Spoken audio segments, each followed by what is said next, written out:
여러분, 참 좋은 아침입니다. 우리 말씀으로 드리는 오늘의 번제 함께 합니다. 사도행전 23장 12절에서 35절까지 말씀으로 같이 하겠습니다. 오늘도 길게 진행되는 이야기가 기록되어 있습니다. 우리는 12절부터 17절까지만 같이 읽습니다. 12절부터 17절 시작. 날이 샘에 유대인들이 당을 지어 맹세하되 바울을 죽이기 전에는 먹지도 아니하고 마시지도 아니하겠다 하고 이같이 동맹한 자가 40여 명이더라. 대제사장들과 장로들에게 가서 말하되 우리가 바울을 죽이기 전에는 아무것도 먹지 않기로 곧게 맹세하였으니 이제 너희는 그의 사실을 더 자세히 물어보려는 척하면서 공회와 함께 천부장에게 청하여 바울을 너희에게로 데리고 내려오게 하라. 우리는 그가 가까이 오기 전에 죽이기로 준비하였노라 하더니 바울의 생질이 그들이 매복하여 있다함을 듣고 와서 영내에 들어가 바울에게 알린지라. 바울이 한 백부장을 청하여 이르되 이 청년을 천부장에게로 인도하라. 그에게 무슨 할 말이 있다 하니. 나머지 부분은 여러분 꼭 읽어보시기를 바랍니다. 우리가 함께 읽은 말씀 중심으로 인간 땔감이라는 제목의 하나님 말씀 증거합니다. 인간 땔감. 철학하는 인간이라고 하는 책에 나와 있는 표현들을 그냥 제 나름대로 짧게 짜집기를 해서 말씀을 드립니다. 인용을 하면 인간은 소우주이며 유한한 시간을 사는 대체 불가능한 유일자이다. 그러므로 그토록 고귀하고 값진 자신의 존재를 각성하지 못하는 삶은 금보다 비싼 자단목을 땔감으로 쓰는 것과 같다. 이게 바로 존재각성이라고 하는 주제의식으로 일관된 철학하는 인간이라는 저서에 나오는 비유적인 표현입니다. 금보다 비싼 자단목을 땔감으로 사용하는 것 같다. 어떤 사람이 존재의 각성이 일어나지 않는 사람이 그렇다는 얘기입니다. 자단목이라는 나무가 있어요, 여러분. 무려 500년에서 1000년을 자라는 나무입니다. 오랜 세월을 자라다 보니까 나무 속이 다 썩어버리는 거예요. 그래 실제로 목재로 사용할 수 있는 부분이 1000년을 자란 나무임에도 불구하고 20%밖에 나오지 않는다고 합니다. 100년이 지나면서라야 아름다운 젓갈색을 띠는데 얼마나 단단한지 톱으로 썰어도 잘 썰리지를 않는다는 거예요. 그리고 물속에 집어넣으면 무슨 쇳조각처럼 금방 풍덩하고 가라앉는답니다. 그래서 예로부터 황실이나 귀족들을 위한 가구 재료만으로 사용이 되었던 그런 나무라 그래요. 그게 별명이 붙었는데 그게 바로 금보다 비싼 나무입니다. 실제로 인도네시아나 저쪽에서 이제 이 수입되는 이 자단목 1톤 값이 얼마냐면 14억 7천만 원에 이른다고 합니다. 엄청 비싼 거죠. 금보다 비싸다고 하는 그런 말이 실감이 나는 그런 가격 아닙니까? 자, 그런데 정말 정신 이상자가 아니면은 누가 이렇게 비싼 자단목을 땔감으로 사용을 하겠습니까? 그러니까 그 철학하는 인간이라는 책에 따르면 존재각성이란 자기가 자단목과 같은 존재임을 아는 것이지요. 철학함을 통해서 도달할 수 있다는 겁니다. 존재각성이 없이 살 때에 자단목을 땔감으로 사용하는 어리석은 삶을 산다는 겁니다. 중요한 논점 중에 우리의 관심을 끄는 대목이 이 책 가운데 있는데 그게 뭐냐 하면 신이 있든 없든 그 자체는 존재각성의 그리 중요한 문제가 아니라는 거예요. 중요한 것은 신이 있든 없든 무관하게 더 이상 내 존재의 이유를 찾는데 신에게 묻지 말고 그냥 내가 지금 있다고 하는 이 사실에 근거된 내 삶의 의미를 스스로 찾으라는 얘기입니다. 이게 바로 존재각성이에요. 근데 어떻게 찾아요? 어떻게 내가 지금 이렇게 있고 내가 있으면서 삶이 진행되는데 그 삶의 의미가 무엇인가를 깨닫는 것이 존재각성인데 어떻게 찾냐 하면 내가 생각할 수 있는 힘이 있으니까 그 생각하면서 찾으라는 얘기입니다. 그러니까 더 이상 하나님에게 신에게 나를 이 땅에 보내신 이유가 뭡니까? 라고 묻지 말라는 거예요. 얼마든지 스스로 생각해서 내가 이 땅에서 존재하고 있고 살고 있는 그 의미를 찾을 수 있으니까 스스로 생각해 보라는 겁니다. 이 답을 찾는 게 존재각성이고 바로 이 사람이 누구냐면 학명으로 호모 필로소피쿠스입니다. 철학하는 사람이에요. 철학하는 사람. 존재각성에 도달한 사람이죠. 근데 여러분 아십니까? 성경에서 말씀하시는 바에 근거해서 확언하면은 하나님은 오히려 바로 이런 사람, 스스로 생각함을 통해서 스스로 자기 자신에 대해서 자기가 생각해가지고 내가 지금 왜 살고 있고 내가 이렇게 존재하고 있는 의미가 뭔가를 발견한 호모 필로소피쿠스를 뗄감으로 사용하신다는 겁니다. 그들이 자기 자신에게 내리는 평가 속에서 스스로를 아무리 금보다 비싼 자단목같이 귀한 존재라고 여길지라도 결코 하나님이 불을 일으키시기 위해 쓰시는 뗄감의 운명을 벗어날 수가 없다는 얘기입니다. 이와 관련해서 요한복음 15장에 이런 말씀이 있습니다. 사람이 내 안에 거하지 아니하면 가지처럼 밖에 버리워 말라지나니 사람들이 이것을 모아다가 불에 던져 사르느니라. 이렇게 말씀하세요. 그리고 그 다음에 이어서 아주 중요한 말씀입니다. 너희가 내 안에 거하고 내 말이 너희 안에 거하면 무엇이든지 원하는 대로 구하라. 그리하면 이루리라. 이렇게 말씀하세요. 15장 6절 7절에.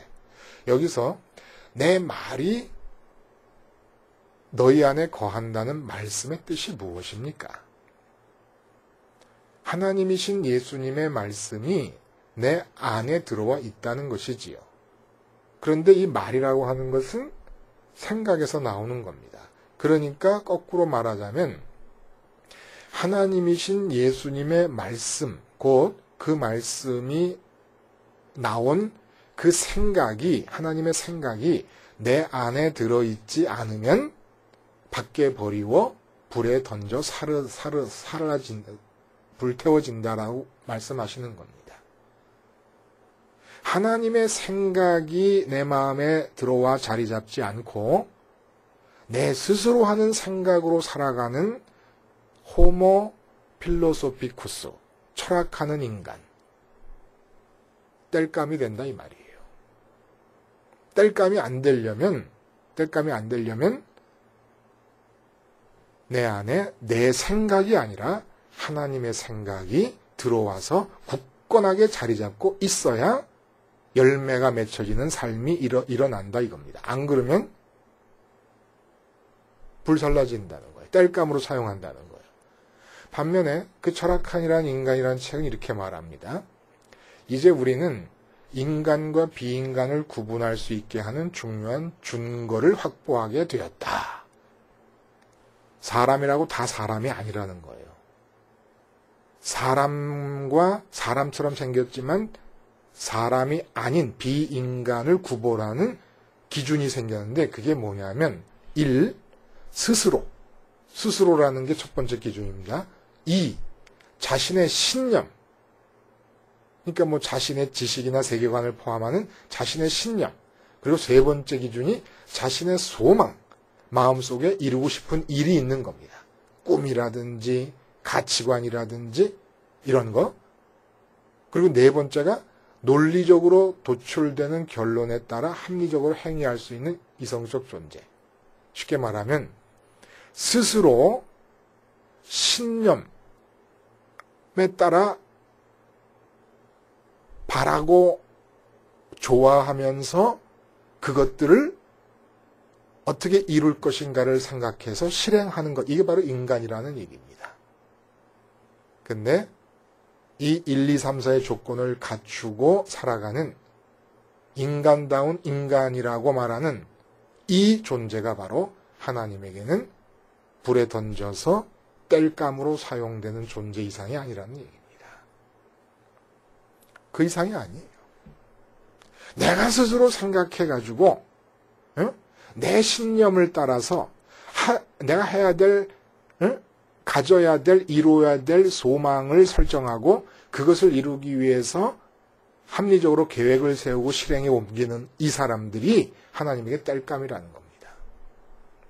왜? 하나님의 내 생각이 아니라 하나님의 생각이 들어온 인간만이 실제로 열매를 맺는 삶을 산다고 주님이 말씀하셨으니까. 여기서 꼭 한 가지 짚고 넘어가야 될 것이 있어요. 우리는 불에 던져질 불신앙적인 사람들의 운명을 언제나 최후의 심판대에 주어질 형벌로만 이해를 해왔습니다. 그래서 이런 대목이 성경에 나올 때면 반드시 지옥불이라든지 아니면 아주 극심한 환란, 예를 들어 바벨론에 의해서 멸망당하던 것과 같은 그런 환란을 떠올리곤 합니다. 예를 들면 이런 규절이에요. 이미 도끼가 나무 뿌리에 놓였으니 좋은 열매 맺지 아니하는 나무마다 찍혀 불에 던지우리라. 마태복음 3장 16절. 또 혹은 그러므로 주 여호와 내가 말하노라 내가 숲을 가운데 포도나무를 불에 던질 화목이 되게 한 것 같이 내가 예루살렘 거민도 그같이 할지라. 에스겔서 15장 6절에 나오는 말씀입니다. 그런데 스스로 생각하며 사는 사람, 즉 호모필로쿠스를 하나님께서 땔감으로 쓰신다는 뜻은 이렇게 지옥불에 던져진다든지 지독한 환란에 처하게 된다는 그 의미 이상의 것이 있다는 겁니다. 그게 무엇이겠습니까? 땔감이라는 말 속에 답이 들어있어요. 즉 연료로 사용하신다는 겁니다. 단순히 불같이 타오르는 형벌 속으로 던져진다는 뜻만이 아니라 연료로 사용된다는 뜻이 있다는 거예요. 그럼 대체 무엇을 하기 위한 연료라는 것일까요? 하나님이 계획하신 섭리를 실행하시고 추진하시기 위한 연료 중에 하나로 사용하신다는 거예요. 참 기가 막힌 얘기 아닙니까? 대체 모든 인본주의자들이나 혹은 호모 필로소피쿠스들이 들으시면 무척이나 기분 상하시게 될 것 같이 이 덜 떨어지고 낯설게 느껴지는 이 말씀의 참뜻이 무엇입니까? 사람을 연료로 사용한다니요. 땔감으로 사용한다니 무슨 뜻입니까? 오늘 본문 속에 그 답이 들어있다는 얘기입니다. 자, 오늘 본문의 내용은 이렇습니다, 여러분. 바울을 공개적으로 죽이려던 유대인들의 모든 음모가 연이어 무산되어 버렸습니다. 그래서 40명의 암살단이 조직이 되고 사내들인 공회 회원들과 짜고 암살 계획을 추진하게 됩니다. 그런데 이 은밀한 암살 계획이 그만 누설되고 말아요. 바울의 생지를 통해 바울 자신이 알게 되고 결국은 로마 군인인 천부장의 귀에까지 들어가게 됩니다. 그래서 천부장은 로마 시민인 바울이 정당한 법적 판단을 받을 수 있게 하기 위해서 밤 9시에 몰래 군사 470명을 동원해가지고 바울을 호송하게 합니다. 그래갖고 가이사랴에 있는 벨릭스 총독에게 바울을 보낸다는 이야기예요. 야, 그러면 도대체 성령님은 이 사도행전을 기록한 누가를 통해서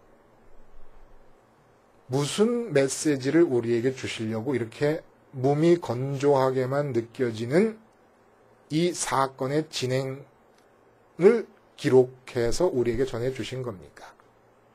이 말씀의 내용을 이해하기 위한 열쇠가 있어요.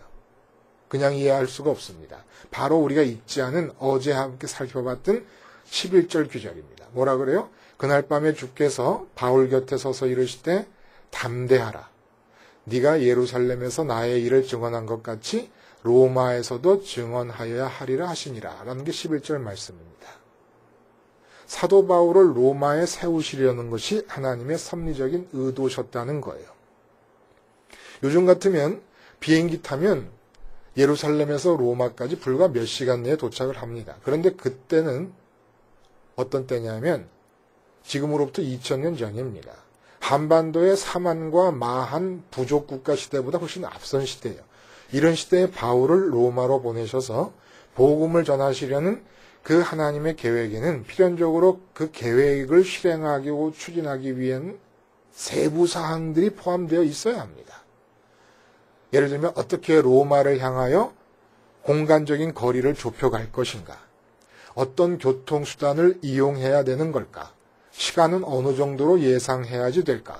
먹는 것, 자는 것 어떻게 조달할 수 있을 것인가? 그리고 무엇보다 중요한 게 뭡니까? 바울의 신변을 어떻게 안전하게 지킬 것인가? 로마까지 가기 위해 통과해야 될 아시아와 마케도니아 전역에 있는 모든 도시의 유대인들이 지금 바울을 죽이려 하고 있습니다. 그 길고 험악한 여정 중에 사도 바울의 안전이 어떻게 보장될 수 있겠습니까? 그런데 여러분, 이 모든 사항들이 고려되어 하나님의 섭리와 계획이 추진되어져야만 하는데 이 계획이 추진되기 위한 추진력으로서 사용되는 인간들이 있었다는 얘기예요. 로켓이나 비행기가 창공을 날기 위해 연료를 태우듯이 자동차가 앞으로 달리기 위해 휘발유를 필요로 하듯이 바울을 로마에 세우시려는 하나님의 계획이 추진되기 위해서도 하나님은 연료를 필요로 하신 겁니다. 바로 모든 바울의 대적들을 하나님은 땔감으로 동원하신 겁니다. 우리는 아직 나라호가 발사대에서 불을 뿜으면서 하늘을 향해 치솟던 장면을 기억하고 있어요. 이처럼 40명으로 이루어진 암살단은 사도 바울을 로마를 향해 쏘아올리는 로켓 발사대에서 로켓이 뿜어대는 불기둥이었습니다. 바울의 생질의 귀에 이 암살 계획이 들어가게 된 사실은 발사대에 놓여지게 된 로켓의 추진 장치에 점화를 시킨 셈이 된 것이지요. 그러나 암살단과 사내들인 회원들의 암살 계획이 하나님의 계획을 위해 갖는 추진력은 단순히 공간적으로 로마를 향해서 가게끔 하는 것뿐만은 아니었습니다. 말하자면 이런 거죠. 달나라 유인 우주선이 있다 합시다. 캡슐을 탑재하잖아요. 이 캡슐은 우주인들을 안전하게 달에 도착할 때까지 예측되는 모든 위험에 대비해서 지켜주기 위해서 설계된 것입니다. 이처럼 암살단의 결성은 사도 바울에게 당시 전 세계 제일의 슈퍼 강국인 로마의 행정력과 군사력을 안전을 위한 캡슐로 제공하는 결과를 낳게 됩니다. 희한하잖아요, 여러분. 바울을 로마에 세우시려는 하나님의 계획이 실행되기 위해서 결정적으로 중요한 사항이 추진이 된 것입니다. 이렇게 로마 군인들에 의해 로마로 호송되는 동안 로마 정부가 사도 바울의 신변의 안전뿐만이 아니지요. 모든 잘 것과 입을 것 등 필요한 모든 것들을 다 제공하게 될 것입니다. 사도 바울은 반드시 로마에 서게 될 것이었어요. 그리고 그 한 사람에 의해 로마의 동쪽 세계와 마찬가지로 로마를 기준으로 서쪽 세계에 십자가 복음이 전해지면서 유럽이 전체가 기독교 국가가 된 겁니다. 굉장하죠? 이렇게 바울의 대적들이 갖는 생각과 의도와 열정, 이 모든 걸 하나님은 바울을 향하신 당신의 섭리를 실행하기 위한 추진력으로 활용을 하시면서 유럽을 기독교 세계로 변화시켰던 겁니다. 자, 여기서 아까 우리가 언급했던 철학하는 사람다운 사람이 되는 기준을 다시 한번 생각해 봅니다. 4가지였어요. 첫 번째가 스스로, 두 번째가 자신의 신념을 따라, 세 번째가 소망을 갖고, 네 번째가 실행에 옮기는 겁니다. 40인의 암살단이 바로 이러한 1, 2, 3, 4의 과정을 거쳐서 결성되었던 거예요. 바울을 죽이기로 스스로 결단합니다. 정당한 행위라고 확고한 신념을 갖고 있었습니다. 이렇게 함으로써 선민의 특권을 수호하기를 소망했습니다. 그리고 그 소망을 성취하기 위해서 치밀하게 계획을 세우고 실행에 옮겼습니다.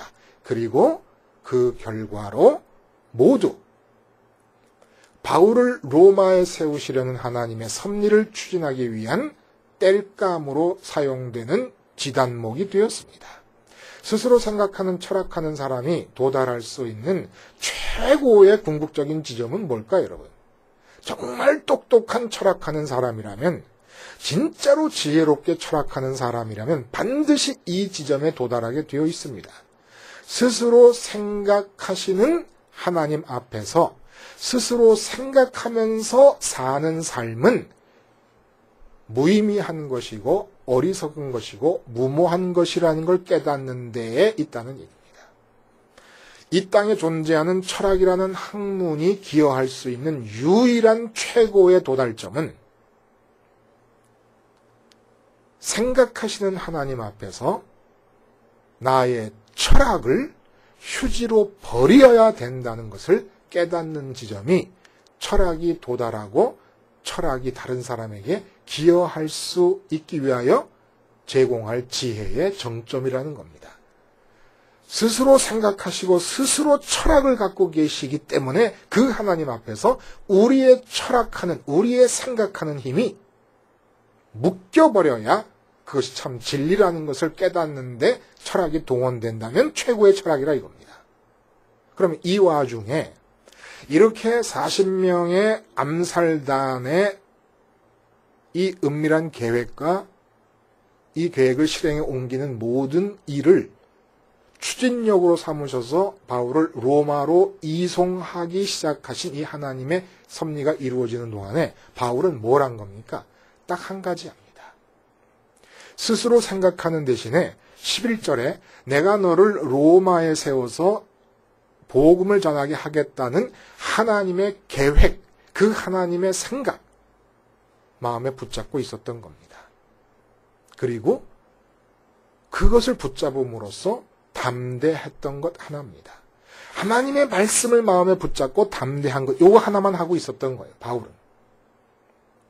상황이 급전직하여 위기로 치닫게 됩니다. 그럴 때 내가 너를 반드시 로마에 세울 것이다라는 하나님의 약속, 하나님의 생각을 마음에 붙잡고 두려워하지 않고 담대한 마음으로 상황을 대처한 것, 그거 한 가지 한 거예요. 그리고 열매를 맺게 됩니다. 여러분, 이 세상에 존재하는 모든 피조물 안에는 다 공중에 나는 새나 들에 피는 백합 하나 모든 것에 하나님의 생각이 들어있습니다. 그리고 그 생각이 움직이고 있습니다. 근데 오직 인간만이 하나님의 생각 대신에 자기 스스로 생각하며 살려고 한다. 이게 바로 타락 이후에 인간에게 생긴 특징적인 체질이라는 거예요. 그래서 모든 세상의 피조물, 자연 속에 있는 하나하나의 피조물들은 다 하나님의 생각이 그 안에 받아들여져서 하나님의 생각대로 움직여가고 있는데 인간만은 하나님의 생각을 받으려면 내 생각을 십자가에서 죽여야만 가능합니다. 그래야 하나님의 생각이 들어오게 되어 있습니다. 이렇게 하나님의 생각이 들어와 있지 않고 타락 이후에 생긴 체질을 따라서 나 스스로 철학하는 인간인내 하고 내 스스로 내게 주어진 상황에 대해서 생각하면서 대처하고 소망을 갖고 내가 소망을 갖고 그것을 이루기 위해 움직여갈 때 아무리 좋은 소망이라고 생각돼서 그것을 실행에 옮기는 정말 멋진 삶을 산다고 스스로 생각하고 있어도 결국은 하나님의 말씀을 받아들이며 살고 있는 사람을 통해 이루시려는 하나님의 계획이 추진되기 위한 연료로 사용되고 땔감으로 사용될 수밖에 없다는 얘기입니다. 대제사장도 장로들도 암살단도 바울을 죽이기로 스스로 결심해서 은밀한 계획을 세우는 그 순간에 자신들의 의지와는 상관없이 땔감으로 전락해버리고 맙니다. 그 계획을 실행에 옮기면 옮길수록 바울을 향해서 갖고 계신 하나님의 섭리는 추진력을 얻게 됩니다.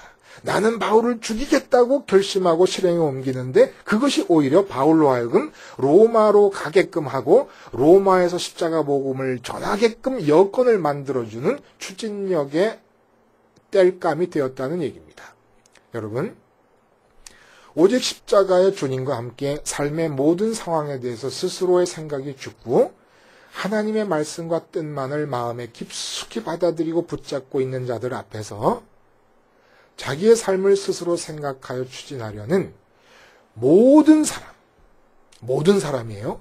그가 누구이든 대통령이든 재벌 총수든 권력자든 철학 박사든 그 어떤 분야의 학박사든 상관없이 모두가 다 연료 확보를 위한 땔감일 뿐이라는 사실을 우리는 꼭 기억할 수 있어야 되겠습니다.